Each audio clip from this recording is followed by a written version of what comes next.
اللہ الرحمن الرحیم۔ السلام علیکم۔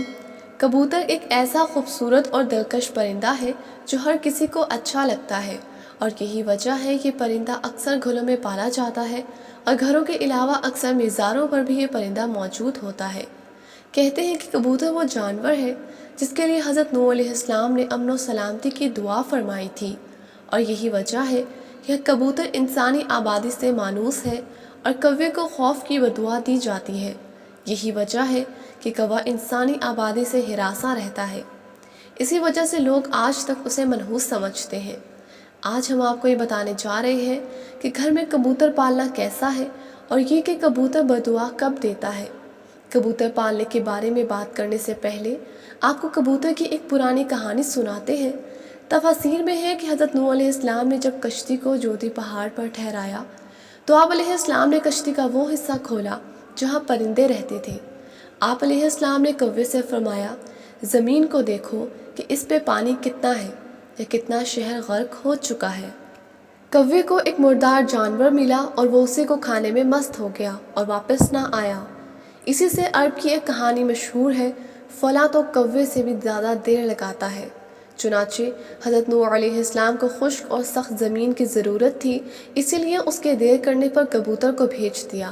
اسے زمین کا کوئی خطہ بھی نظر نہ آیا، اسی لیے زیتون کا پتہ لے کر حاضر ہو گیا۔ اس سے حضرت نوح علیہ السلام نے اندازہ لگایا کہ پانی کم ہے، جس سے درخت ظاہر ہو گئے ہیں لیکن زیر آب ہے۔ چند دن ٹھہر کر پھر اسی کبوتر کو بھیجا تو زمین کے کیچڑ میں اس کے پاؤں بھر گئے۔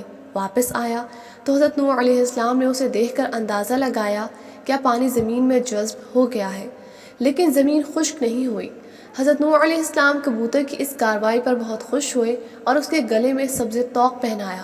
آج وہی طوق کبوتر کی اس خوش بختی کی خبر دیتا ہے، اور ساتھ ہی حضرت نوح علیہ السلام نے کبوتر کے لیے امن و سلامتی کی دعا فرمائی۔ یہی وجہ ہے کہ کبوتر انسانی آبادی سے مانوس ہے اور کوے کو خوف کی بدعا دی۔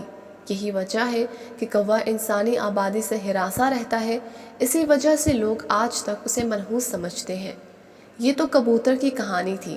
ایک ایسے کبوتر نے حضرت نوح علیہ السلام کی بات مانی اور ان کے لیے خبر لانے کا کام کیا۔ اب بات کرتے ہیں کبوتر اور پرندے پالنے کے بارے میں۔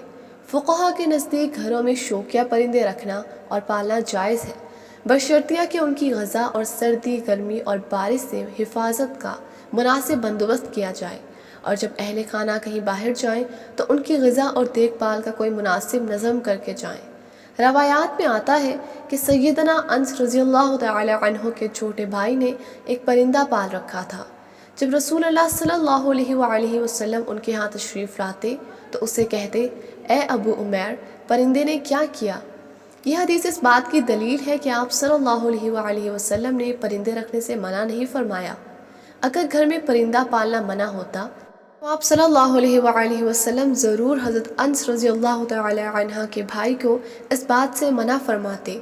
اسی روایت کی بنیاد پر یہ کہا جاتا ہے کہ گھر میں پرندوں کا پالنا جائز ہے، لیکن جیسا کہ پہلے بھی ذکر ہوا کہ پالنے کے لیے ضروری ہے کہ پرندوں کی ہر ضرورت کو پورا کیا جائے تاکہ پرندوں کو کسی قسم کی کوئی تکلیف نہ پہنچے۔ چنانچہ کبوتر بھی ایک پرندہ ہی ہے، اسی لیے کبوتر کا گھر میں پالنا درست ہے۔ یاد رہے کہ پرندوں کو ستانے کے بارے میں ممانعت ہے، جیسا کہ ابو داؤد میں حضرت عبداللہ بن مسعود رضی اللہ تعالی عنہ کی روایت کردہ ایک حدیث میں کبوتر کا ذکر ہے، جس میں کبوتر اللہ کے رسول صلی اللہ علیہ وآلہ وسلم کے سر مبارک کے اوپر منڈلا رہا تھا اور اپنی زبان میں شکایت کر رہا تھا کہ کسی نے اس کے گھونسلے سے انڈے اٹھا لیے ہیں۔ حضور صلی اللہ علیہ وآلہ وسلم نے صحابہ میں اعلان کیا اور ایک صحابی نے انڈے اٹھانا قبول کیا تو انہیں حکم دیا گیا کہ وہ گھونسلے میں انڈے واپس رکھ دیں۔ تو اس روایت سے معلوم ہوا کہ پرندوں کو ستانا ناجائز ہے، اور پرندوں کو ستانے سے اس لیے روکا گیا ہے کہ پرندوں کی بدعا لگنے کا احتمال ہے، اور کبوتر بھی چونکہ ان پرندوں میں شامل ہے جو کہ انبیاء کا پسندیدہ رہا ہے، اسی لیے اگر کبوتر کو ستایا جائے گا تو کبوتر بھی بدعا دے سکتا ہے، لہٰذا کبوتر کو ستانے سے اجتناب کرنا چاہیے۔ کبوتر کے حوالے سے اسلامی تعلیمات اس کے بارے میں کیا کہتی ہیں؟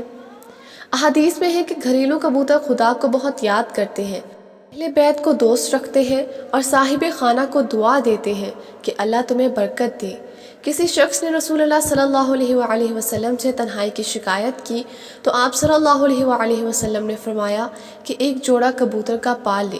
حضرت جعفر رحمۃ اللہ علیہ فرماتے ہیں کہ کبوتر پیغمبروں کے پرندوں میں سے ہے، کبوتر گھر میں رکھو کیونکہ حضرت نوح علیہ السلام نے اس کو پسند کیا ہے، اور دعا دی ہے کہ کسی پرندے پر اتنا پیار نہیں آتا جتنا کبوتر پر آتا ہے۔ آپ علیہ السلام نے فرمایا جس گھر میں کبوتر ہوں اس گھر کے رہنے والے جنوں کی آفتوں سے محفوظ رہیں گے، کیونکہ جنوں کے بچے بھی گھروں میں کھیلتے پھرتے ہیں۔ جس گھر میں کبوتر ہوتے ہیں وہ ان سے مشغول رہتے ہیں اور آدمیوں کی طرف متوجہ نہیں ہوتے۔ اسی طرح ایک اور روایت میں آتا ہے کہ کبوتر کا جو پر جھڑتا ہے اور اس شیاطین کی نفرت اور بھاگنے کا سبب ہوتا ہے۔ ان روایات سے یہ بات معلوم ہوئی کہ کبوتر کا گھر میں پالنا موجب برکت ہے، اور جیسا کہ حدیث میں آیا ہے کہ آپ صلی اللہ علیہ وآلہ وسلم نے صحابی کو گھر میں کبوتر پالنے کا بولا ہے، تو اس سے یہ بات بھی واضح ہو جاتی ہے کہ کبوتر کے پالنے میں خیر ہے۔ یہاں ایک اور بات کی طرف آپ کی توجہ مبذول کرانا بھی ضروری ہے کہ کبوتر پالنے کے ساتھ منسلک ہے۔ یاد رہے کہ بعض لوگ تو شوق سے بھی کبوتر پالتے ہیں، ان کا شوق کبوتر پالنے کی حد تک ہوتا ہے، یہاں تک تو بات درست ہے، لیکن بعض لوگ کبوتر بازی کی نیت سے کبوتر پالتے ہیں، اور چونکہ کبوتر بازی میں وقت اور پیسے کا ضیاع ہے، کبوتر پالنا ایک مہنگا اور محنت طلب شوق ہے۔ کبوتر بازی کے مقابلے اگرچہ سخت گرمیوں میں ہوتے ہیں، مگر ان کی تیاری سارا سال جاری رہتی ہے۔ شوقین افراد ایک ایک کبوتر پر لاکھوں روپے خرچ کرتے ہیں۔ اعلیٰ نسلوں کے ان کبوتروں کو خاص طریقے سے تربیت دی جاتی ہے، اور یہ مقابلے صوبائی اور قومی سطح پر ہوتے ہیں۔ شوقین افراد آبادی میں جگہ جگہ پنجرے لگا کر اپنے وقت کا کافی حصہ ان پالتو پرندوں پر صرف کرتے ہیں۔ اسی لیے کبوتر بازی کے بارے میں اگر فقہا سے پوچھا جائے تو وہ اس کو درست نہیں فرماتے، کیونکہ اس میں مال و وقت کا بہت ضیاع ہوتا ہے جو کہ فضول خرچی کے زمرے میں آتا ہے۔ اسی لیے ایسے کاموں سے ہمیں بچنے کی کوشش کرنی چاہیے جو کام اللہ اور اس کے رسول صلی اللہ علیہ وآلہ وسلم کی ناراضگی کا سبب بنے۔ اسی لیے چاہیے کہ کبوتر شوق کی نیت سے تو پالے چاہیے، لیکن کبوتر بازی جیسے شوق نہیں رکھنے چاہیے، بلکہ ایسے تمام کاموں سے پرہیز کرنا چاہیے جن کاموں سے اللہ تعالیٰ ناراض ہوتا ہے۔ اللہ تعالیٰ سے دعا ہے کہ اللہ ہمیں دین کی سمجھ نصیب فرمائے اور اس کے مطابق زندگی بسر کرنے کی توفیق عطا فرمائے۔